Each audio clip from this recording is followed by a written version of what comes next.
ករណីម្ចាស់រថយន្ត Hilux Vigo ទាស់សម្ដីជាមួយអ្នករស់នៅក្នុងបរិយគឺជារឿងយល់ច្រឡំដោយភាគីនៅក្នុងបរិយបានសុំទោសភាគីខាងរថយន្តរួចហើយបានយល់ច្រឡំជាមួយបងប្រុសបងឡុងដោយមានការភ័ន្តច្រឡំរឿងបន្តិចបន្តួចអញ្ចឹងបងឡុងក៏គាត់បានទទួលស្គាល់និងលើកលែងទោសឲ្យបងប្រុសដែរបាទអញ្ចឹងពីថ្ងៃនេះទៅសូមបងប្អូនទស្សនិកជនអ្នកតាមដានវិស័យព័ត៌មាននិងជាពិសេសបងសារព័ត៌មានតាមប្រមាណកុំយល់ច្រឡំនិងយករូបភាពនិងវីដេអូរបស់ខ្ញុំទៅបន្តការចែកចាយដោយមានការប៉ះពាល់ដល់កិត្តិយសបងប្រុសបងឡុងបាទអញ្ចឹងសូមបងប្អូនទស្សនិកជនតាមបានកុំយល់ច្រឡំទៀតហើយកុំយកព័ត៌មានបងឡុងយកទៅផ្សព្វផ្សាយធ្វើពាណិជ្ជកម្មតទៅមុខអីបើប៉ះពាល់ដល់គាត់ទៀតគាត់នឹងមានធានការចំពោះបងប្អូនណាដែលយកទៅផ្សព្វផ្សាយនិងផុសបន្តអញ្ចឹងខ្ញុំមានតែប៉ុណ្្នឹងឯងហើយខ្ញុំសូមអរគុណបងបាទចាំពីថ្ងៃទៅពួកខ្ញុំទាំងពីរនាក់គឺអត់មានបញ្ហានេះទេខ្ញុំបានដំណោះស្រាយរួចរាល់ហើយអញ្ចឹងសូមអរគុណបងប្អូនទស្សនិកជនទាំងអស់កាលពីថ្ងៃទី24ខែមីនាឆ្នាំ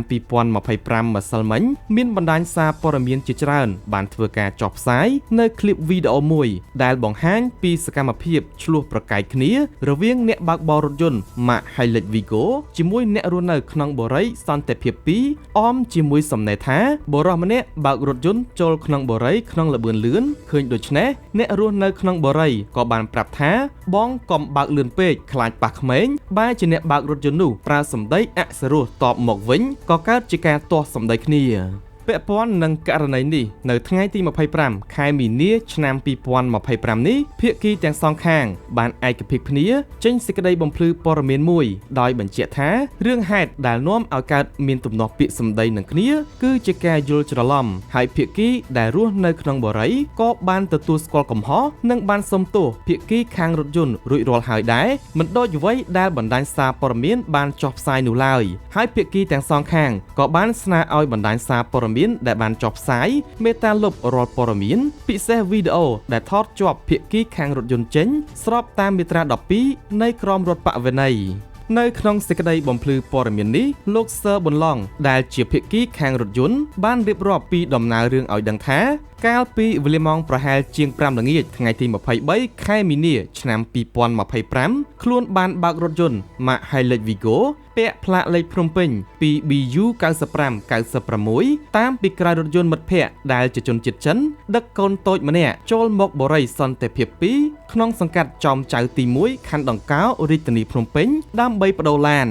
បន្ទាប់ពីបដូរឡានរួចក៏បានបើកចេញមកវិញហើយលោកក៏បន្តបើកតាមពីក្រោយរថយន្តរបស់ជនជាតិចិនក្នុងល្បឿនយឺតកង់ទ័រប្រហែលជាង10គីឡូម៉ែត្រក្នុង1ម៉ោងប៉ុណ្ណោះពេលធ្វើដំណើរដល់មុខផ្ទះប្រជាពលរដ្ឋដែលកំពុងហូបចុកចាក់ធុងបាសមានក្មេងៗដើរឆ្លងផ្លូវលោកក៏បានស៊ីផ្លេដើម្បីផ្ដល់ដំណឹងភ្លាមនោះមានបរិសម្នាក់ឈ្មោះសម្បត្តិបានស្រែកថាប្រយ័ត្នប៉ះក្មេងនិងបានប្រាប់ឲ្យប្អូនថ្លៃចូលទៅចាប់កូនគាត់ប៉ុន្តែប្អូនថ្លៃរបស់គាត់ស្មានតែលោកបានប៉ះក្មេងក៏មកគោះឡានលោកហើយឈើពាំងពីមុខឡានធ្វើឲ្យលោកខឹងក៏បើកកញ្ចក់ហើយនិយាយស្ដីឲ្យទៅវិញក៏កើតជាចំនួនពាក្យសម្ដីនឹងគ្នាតែម្ដងទៅបន្ទាប់ពីប្រកែកបានមួយសន្ទុះទើបដឹងថាជាការយល់ច្រឡំហើយបរិសុទ្ធឈ្មោះសម្បត្តិដែលជាអ្នកថតវីដេអូនិងប្អូនថ្លៃដឹងកំហុសក៏បានសុំទោសរូបលោកហើយរឿងក៏បានបញ្ចប់ទៅប៉ុន្តែនៅយប់ថ្ងៃដដែលស្រាប់តែពូរបស់ឈ្មោះសម្បត្តិបានយកវីដេអូដែលឈ្មោះសម្បត្តិបានថតនោះបញ្ជូនចូលក្នុងក្រុមព័ត៌មានហើយអ្នកសារព័ត៌មានជាច្រើនក៏បានយកคลิปវីដេអូដែលមានថតជាប់រូបលោកផងនោះទៅចុះផ្សាយដោយគ្មានការអនុញ្ញាតនិងមិនបានសួរនាំភាគីទាំងសងខាងផងជាហេតុធ្វើឲ្យមានការភ័ន្តច្រឡំប៉ះពាល់ដល់កិត្តិយសនិងសេចក្តីថ្លៃថ្នូររបស់រូបលោកសឺប៊ុនឡុងបានស្នើសុំដល់អ្នកសារព័ត៌មានក៏ដូចជាអ្នកលេងបណ្ដាញសង្គមដែលបានយកវីដេអូមានជាប់រូបលោកទៅចុះផ្សាយសូមជួយលុបចេញស្របតាមមាត្រា12នៃក្រមរដ្ឋបវេណីបើពុំនោះទេលោកនឹងអនុវត្តទៅតាមផ្លូវច្បាប់